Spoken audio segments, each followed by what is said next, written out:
One of the biggest causes of lowered testosterone is chemicals and plastics in the environment. Plastics in your food that you eat, forever chemicals, pesticides, insecticides, herbicides. If you've been exposed to too many chemicals, the cells that make testosterone are going to be affected the most. This is more of a problem than most people realize. I'm going to interview one of the top experts, Dr. Mark Richards, who specializes in testosterone replacement therapy. I've learned some things I've never heard before. When you hear about testosterone replacement therapy, a lot of side effects come up. Like you research and there's like increases your risk for cardiovascular, prostate problems. I want to know more about that point because I don't know if that's true or false.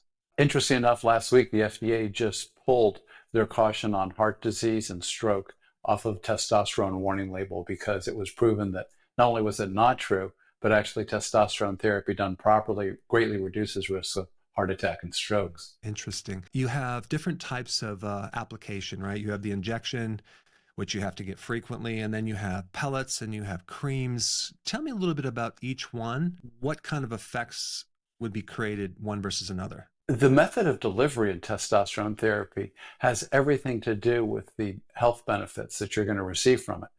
So we'll take creams first. They found only 20% of the time did you actually get to a therapeutic range, and then only for a number of hours, not even for a day. When you do an injection, you get a massive spike in testosterone. It causes all the other hormones and things that testosterone makes to get overproduced for a short period of time. The first 36, 48 hours, they'll have a massive increase in estrogen.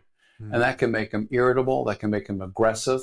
And many spouses, if you talk to them, will say they don't like being around their husband when he's injecting testosterone for the first 2 days. In other words, when you inject testosterone, your estrogen increases? 100% of the estrogen in your cells, whether you're male or female, is made from testosterone. I've gotten some questions like some people want to get injections with testosterone, but then you have to get those every week or even a couple times a week, right? So you're constantly going to the doctor back and forth. Is that how they do it? Yeah, that's how they do it. And it goes up and down and up and down. And that's not the way we were designed or any of the animal kingdom was designed. Testosterone is the most abundant active hormone in both men and women. What about the pellets? The pellets have been used in the United States, and let's define pellets. Pellets are compressed pure testosterone, no coating, about the size of a Tic Tac. Those pellets are placed into the fat through a little poke in the skin with a metal straw. You numb it up with lidocaine so it doesn't hurt. But they've been used in the United States since 1940, and they are highly effective. They're used both in men and women.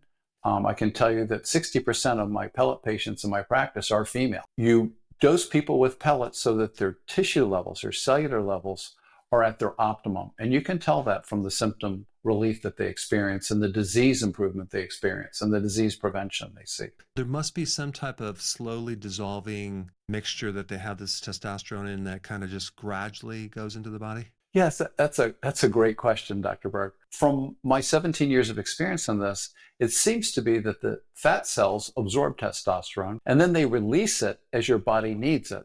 So if you're going to go to the gym and lift heavy weights 4 to 5 days a week, you may actually use up your pellets faster than if you were very sedentary and sitting in your office and eating M&Ms all day. So you get more of a stable release. It's 100% guaranteed to be released, so you don't have the problems of cream, and it's completely stable, mostly steady state for 4 months in men and 3 months in women. So this is a fantastic option. It's for them because there's very little that can go wrong with it. The type of testosterone that you're giving with pellets versus the injections, is that a different type? They use testosterone cyprinate usually in injections. It's a compound that binds testosterone and the enzymes in your muscles. The testosterone pellets is honestly just 100% human testosterone. That's a crystalline white powder that's been compressed. The pellets or just the pellets are just 100% testosterone, right? The injections are a compound and it requires an enzyme in your body to cleave it. And maybe the cyprinate really isn't that big of a deal as far as having free cyprinate in your body. The real problem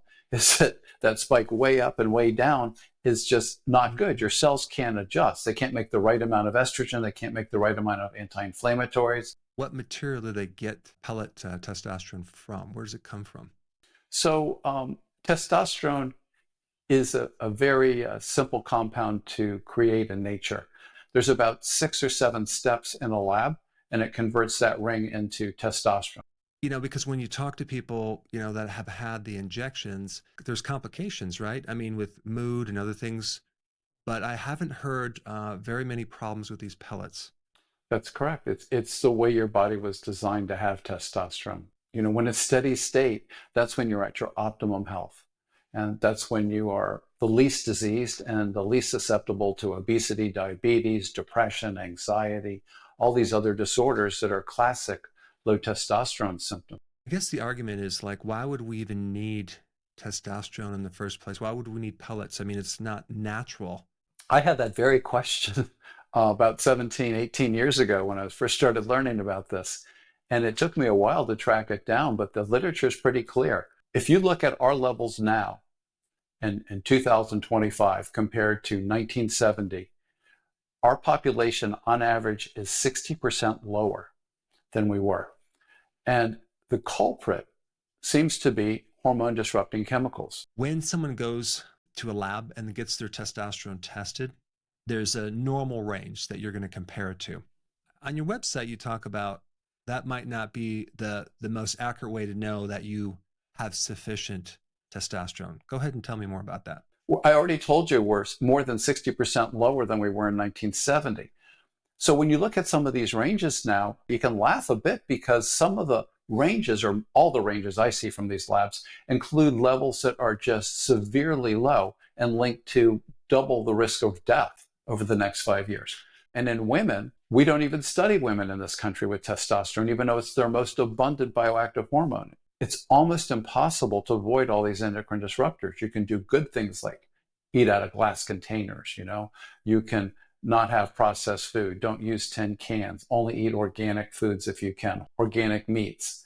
But you got to breathe the air, and there's microscopic plastic that gets absorbed through your lungs in the air on every continent on the planet. It's a losing battle. We can try our best to stay healthy, but eventually the poisons overwhelm us. And if we want to stay healthy, I think we need to use testosterone pellets in most of the population after a certain age. What about women? It would seem like, oh, she's going to get a deep voice, she's going to grow a beard, and is that true? First of all, let's take care of the aggression thing. Estrogen is what causes aggression. If you look at teenage girls and teenage boys, the violence may be different with the boys, but the actual aggression and meanness that comes from estradiol. It's a mama bear, papa bear issue. As far as hair, testosterone does stimulate hair follicle growth. Women genetically don't have beards. They have hair follicles on their chin and lip and other areas. Interestingly enough, 80% of women over 50 have to treat their facial hair somehow with plucking, shaving, waxing, whatever. So I'm not creating the problem with testosterone pellets. If my dose gets too high, I may increase their problem to where they don't want to deal with it, so I just lower the dose. If you're predisposed to adult acne, severe adult acne, it can make it worse a little bit. So there's ways to treat the acne on the pellets. And that's about it. I mean, testosterone is the hormone that makes you chill and happy. What type of benefits are you seeing with your patients? We had been taught as doctors that menopause was caused by a deficiency of estrogen. And that is not a true story. Menopause is caused by a deficiency of testosterone. And testosterone makes all the estrogen in your cells. Treating a woman with estrogen for menopausal symptoms, as was proven in a big study in 1985, is highly ineffective. I was taught that, it's the estrogen that drops down, and they don't really talk about testosterone. It's like, that's over here. That's not for women. But that's the one that turns into estrogen. I didn't know that. So that's fascinating. And then what about some of the benefits for men? It's similar things. People don't realize that menopausal symptoms that we know about in women are the exact same symptoms that men get. Well, except for vaginal dryness, they don't get that. But other than that, they have the same, mood disorders, hot flashes, they have night sweats, they have depression. It all gets fixed when you restore them to healthy levels so their cells have adequate testosterone to run the whole machinery of life. People have this fear like, oh, it's going to affect my heart. But I think what you're saying is actually, no, it's going to improve your heart if you have enough testosterone. I think this is a great solution, especially the bioidentical from the wild yams versus the injections if someone was considering doing this. Yeah, that sums it up. That certainly sums it up. There's this like hyper attention on not just your total testosterone, but your free testosterone. And I know on your website you don't really focus too much on that. Testosterone is what we call actively transported. In other words, if you can imagine a claw on all your cells' surfaces, that when it sees testosterone come by on the bloodstream, it grabs onto testosterone and it pulls it into the cell. You also check the iodine because iodine is kind of a cofactor to help with the absorption in addition to zinc and probably magnesium, right? Just sort of by accident since 1940, they found that iodine is a cofactor, or let's say the gasoline for that claw that makes it work to grab the testosterone and pull it into the cell. So when your iodine is low, your claw won't work and your intracellular testosterone level will be low even if your blood level is high. Amazing information. Of course, RFK, he does the testosterone pellets, right? Yep, that's what he admitted to on video. Yeah, and he's in his 70s. So he looks pretty good in shape. So it looks like he's not doing poorly off that. So that's just quite amazing.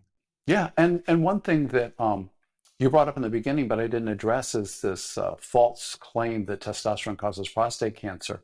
We actually found that testosterone causes prostate cancer cells to die. And furthermore, they started doing studies in the lab where you added testosterone to a prostate cancer tissue cell, that you're looking at, and the cells die.